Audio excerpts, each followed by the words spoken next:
Marie Zaranzo-Glélé, à nouveau, merci d'être avec nous. Merci, heureuse. Alors, le troisième pilier fondamental du nouveau type de citoyen invite chaque citoyen à s'impliquer et collaborer avec les autorités. Mais pourquoi? Absolument heureuse, Oui. Parce qu'une démocratie vitale demande que ses citoyens s'investissent dans ces diverses instances et dans le vivre ensemble.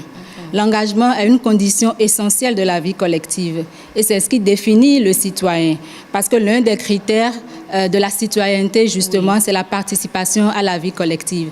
Et Martin Luther King, rappelez-vous, le disait, nous devons tous apprendre à vivre ensemble comme des frères, sinon nous allons tous mourir comme des idiots.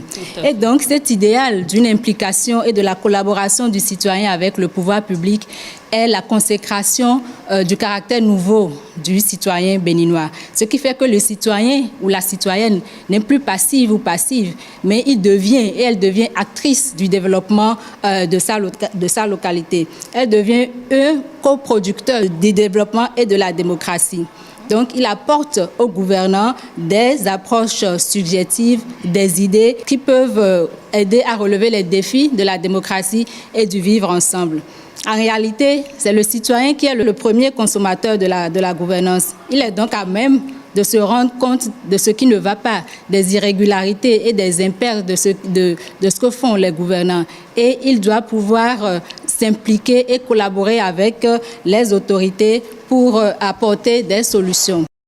Donc, la notion d'implication évoque une auto-prise en charge du citoyen. La collaboration, quant à elle, suggère que le citoyen n'est pas obligé d'avoir avec les autorités une relation conflictuelle ou une relation tout le temps en conflit. Non, un bras de fer. On est ensemble pour construire notre localité. Donc, il se peut, et c'est ce que nous souhaitons, que cette relation soit plutôt une relation significative qui va positivement, qui contribue positivement au développement des localités. Il peut arriver qu'un citoyen, parce qu'il a pris conscience d'un besoin, par exemple d'eau potable de la localité, en collaborant avec les autorités, mobilise plutôt ses pairs pour contribuer à l'érection d'un forage et donc amener de l'eau potable à la communauté.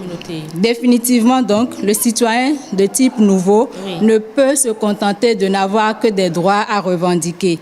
Il gagnerait à s'impliquer activement et d'une manière responsable avec les pouvoirs publics afin de résoudre les difficultés auxquelles il est confronté. C'est à partir de ce moment-là que très incontestablement, nous pourrons dire que le développement commence par le citoyen. D'accord. Donc, nous avons franchement un rôle capital à jouer dans le développement de notre nation. La collaboration, c'est capital. Absolument. Parce que si l'État est là, au niveau central ou au niveau délocalisé ou décentralisé, voilà, et qu'il y a une rue dégradée qui est là et l'État n'est pas informé, si le citoyen n'informe non plus l'État, c'est que cette rue ne sera jamais réparée. C'est ça. Il faut forcément collaborer. Absolument. Les citoyens, on a tendance à penser que c'est de mauvaise foi que les gouvernants font des choses ou ne font pas des choses, alors que ce n'est pas forcément ça. Ils n'ont peut-être tout simplement pas l'information. Et donc, en tant que citoyens, nous devons nous impliquer et nous devons collaborer vraiment avec les autorités, le pouvoir local, le pouvoir central, pour régler les défis et les problèmes qui se posent au niveau des différentes localités. Merci beaucoup à vous, Marie Zaranzo-Glélé. Ce sera tout pour votre chronique de ce jour. On espère vous retrouver très, très bientôt. Vivement. Et je l'espère aussi. Et pendant ce temps, on souhaite bon repos à Maurice Tantan. Absolument.